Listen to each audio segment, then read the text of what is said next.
கொழும்பு மாநகர சபை வரவு செலவு திட்டம் நேற்று தற்காலிகமாக தோற்கடிக்கப்பட்டுள்ளது. இதனை பார்க்கும் பொழுது எதிர்க்கட்சிகள் மக்களுக்கான சேவையை செய்வதற்கு முன்வராமல் அல்லது மாநகர சபை ஊடாக மக்களுக்கு கிடைக்கப்பெறும் சேவைகளை தடுத்து நிறுத்த வேண்டும் என்று திட்டமிட்டு செயல்படுவதை பார்க்கக்கூடியதாக இருக்கிறது. கடந்த காலங்களிலே இதுவரை காலம் கொழும்பு மாநகர சபையின் வரலாற்றிலே பாரிய ஊழல் இடம்பெற்றிருப்பது அனைவருக்கும் நன்றாக தெரியும்.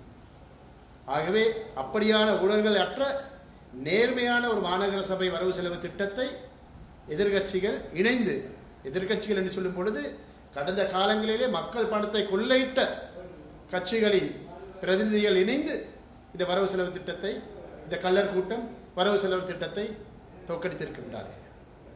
இருந்தாலும் கூட இந்த வரவு செலவு திட்டத்திலே நீங்கள் பார்க்க வேண்டும், முக்கியமாக வரவு செலவு திட்டத்திலே சுகாதாரத்திற்கு பாரிய அளவு இடம் கொடுக்கப்பட்டிருக்கிறது. இந்த நாட்டிலே, அதாவது கொழும்பு மாநகரத்திலே 6 லட்சம் பேர் வாழ்ந்து கொண்டிருந்தாலும் கூட 10 லட்சம் பேர் அதிகமாக கொழும்பு மாநகரத்துக்கு பிரவேசிக்கின்றார்கள்.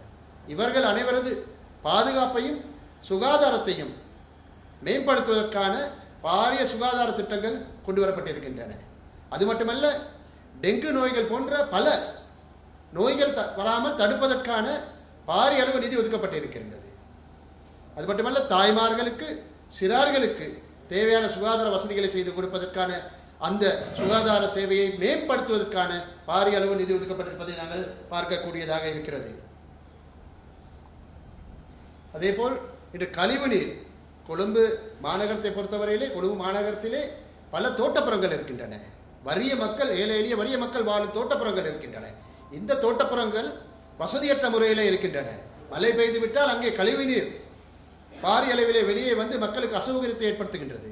அந்த அசௌகரியத்தை தடுப்பதற்காக அந்த கழிவுநீர் வடிகால்களை சீராக செய்வதற்கு முழுமையான முறையிலே நிதி ஒதுக்கப்பட்டிருப்பதை பார்க்கும் பொழுது அங்கே இருக்கும் தோட்டப்புற மக்கள், பாரிய ஏழை எளிய மக்கள், கொழும்பு நகரத்தில் இருக்கும் மக்கள், 1 to 15 வரை இருக்கும் மக்கள், அவர்களுக்கு தேவையான அந்த வேலைவிடத்தை முழுமையான முறையில் நடைமுறைப்படுத்துவதற்கு நிதி ஒதுக்கப்பட்டிருப்பதை பார்க்கும் பொழுது மிக சந்தோஷமாக இருக்கிறது. அது மட்டுமல்ல, ஒரு உறுப்பினருக்கு கடந்த காலங்களில் இல்லாத போன்று 50 லட்சம் ரூபாய் நிதி ஒதுக்கப்பட்டிருக்கிறது. அந்த 50 லட்சம் நிதி ஒதுக்கீட்டிலே பாரிய அளவிலே பாடசாலை உபகரணங்களை பிள்ளைகளுக்கு வழங்குவதற்கு இடம் கொடுக்கப்பட்டிருக்கிறது. பாடசாலை உபகரணங்கள், அதாவது புத்தகங்கள், புத்தகங்கள், காலணிகள், சீருடைகள் போன்ற பலவற்றை இந்த பாடசாலை மாணவர்களுக்கு, ஏழை எளிய பாடசாலை மாணவர்களுக்கு ஒதுக்குவதற்கான இடம் அங்கே வழங்கப்பட்டிருக்கின்றது. இதை போன்று பல விடயங்களை இங்கே வழங்கப்பட்ட திண்ம கழிவுகளை பொறுத்தவரையிலே புதிய ஒரு நவீன திட்டத்தை முன்னெடுத்து இந்த திண்ம கழிவுகளை அகற்றுவதற்கான வேலை திட்டங்களையும் செய்வதற்கான நிதி ஒதுக்கீடுகள் செய்யப்பட்டிருக்கின்றன. அது மட்டுமல்ல, பாடசாலை மாணவர்களுக்கு மாநகர சபையோடாக வழங்கப்படும் அந்த உணவுக்கான தொகை 2 மடங்காக அதிகரிக்கப்பட்டிருக்கின்றது. இதையெல்லாம் பார்க்கும் பொழுது கொழும்பு மாநகரத்தில் வசித்துக் கொண்டிருக்கும் ஏழை எளிய வறிய மக்கள், அவர்களுக்கும் அவர்கள் பிள்ளைகளுக்குமான பல சேவைகளை உள்ளடக்கியவாறே செய்யப்பட்டிருக்கின்றன.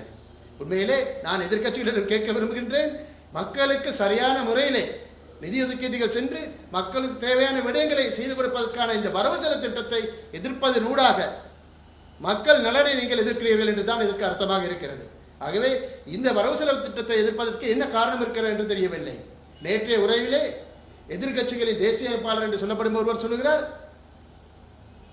நிதி பற்றாக்குறை ஏற்படும், இந்த அளவு வேலை திட்டங்களை முன்னெடுப்பது நன்றது, சிறப்பு, அதை பாராட்டுகிறேன் என்று சொல்கிறார். அதே நேரத்தில் சொல்லுகிறார், நிதி பற்றாக்குறை ஏற்பட்டால் கொழும்பு மாநகரத்தில் இருக்கும் வர்த்தகர்களிடமும் மக்களிடமும் தான் இந்த வரிப்பணத்தை நீங்கள் வாங்கப் போகிறீர்கள், அவர்களுக்கு சிரமத்தை கொடுக்க போகிறீர்கள், அதனால் தான் இதனை நாங்கள் எதிர்க்கிறோம் என்று சொல்லுகிறார். ஒன்று அவர் தெளிவாக புரிந்து கொள்ள வேண்டும், உண்மையிலே மத்திய அரசாங்கம், NPP அரசாங்கம் தான் மாநகர சபையிலும் இருக்கின்றது. ஆகவே குறை நிரப்பு தேவைப்பட்டால் அந்த பணத்தை மத்திய அரசாங்கத்தினூடாக பெற்றுக்கொள்வதற்கு வழிவகைகள் இருக்கின்றன. இதை கூட தெரிந்து கொள்ள முடியாத மாநகர எதிர்க்கட்சி உறுப்பினர்கள் இந்த வரவு செலவு திட்டத்தை தோற்கடித்து ஒரு நகைப்புக்குரிய விடயத்தை செய்து கொண்டிருக்கின்றார்கள். அதைவிட இன்னொரு முக்கியமான விடயத்தை பார்க்க வேண்டும். ஏனைய காலங்களிலே இப்படியான ஒரு நகர சபை வரவு செலவு திட்டம் தோற்கடிக்கப்படக்கூடிய சாத்தியக்கூறுகள் இருக்குமேயானால் மத்திய அரசாங்கத்தில் இருப்பவர்கள் பணத்தை கொடுத்து பிரதிநிதிகளை வாங்கி விடுவார்கள். முதல் நாளே படத்தை கொடுத்து வாங்கி விடுவார்கள். ஆனால் எங்களது ஜனாதிபதி அவர்கள் அதை செய்யவில்லை. ஜனநாயக ரீதியாக வாக்கெடுப்புக்கு இடம் கொடுத்தார். ஏனைய கட்சிகளாக இருந்தால் ஏனைய காலங்களிலே மத்திய அரசாங்கத்தில் இருப்பவர்கள் பணம் கொடுத்து பிரதிநிதிகளை வாங்கினார்கள். இந்த முறை அப்படி நடக்கவில்லை. மாறாக 30ஆம் தேதி மீண்டும் நாங்கள் இந்த வரவு செலவு திட்டத்துக்கான வாக்கெடுப்பை நடத்துவோம். நிச்சயமாக மக்கள் நலம் விரும்பும் எதிர்கட்சிகள் நிச்சயமாக எதிர்கட்சியை சேர்ந்தவர்களும் இதற்கு வாக்களிக்க வேண்டும் என்று அவர்களை கேட்டுக்கொள்வதோடு, அது மட்டுமல்ல, இந்த 30ஆம் தேதியும் இந்த மாநகர சபை வரவு செலவு திட்டம் தோற்கடிக்கப்படுமேயானால் இன்னும் ஒரு வருட காலத்திற்கு மேயராக அவர்கள் கடமையாற்ற முடியும். அந்த ஒரு வருட காலத்துக்கு பின் ஒரு கமிஷனர் கையிலே இந்த மாநகர சபை ஒப்படைக்கப்படுமேயானால் மாநகர சபை உறுப்பினர்கள் அனைவரும் எதிர்க்கட்சியை சார்ந்த அனைவரும் வீட்டுக்கு செல்ல நேரிடும். இதனை நன்றாக புரிந்து கொள்ள வேண்டும். ஆகவே இவ்வாறான ஜனநாயக ரீதியான செயல்பாட்டை ஜனாதிபதி ஒருபோதும் செய்ய மாட்டார். இருந்தாலும் கூட அவரை செய்வதற்கு நீங்கள் தூண்டிவிடக்கூடாது என்பதை இந்த இடத்தில் நான் கேட்டுக்கொள்ள விரும்புகின்றேன்.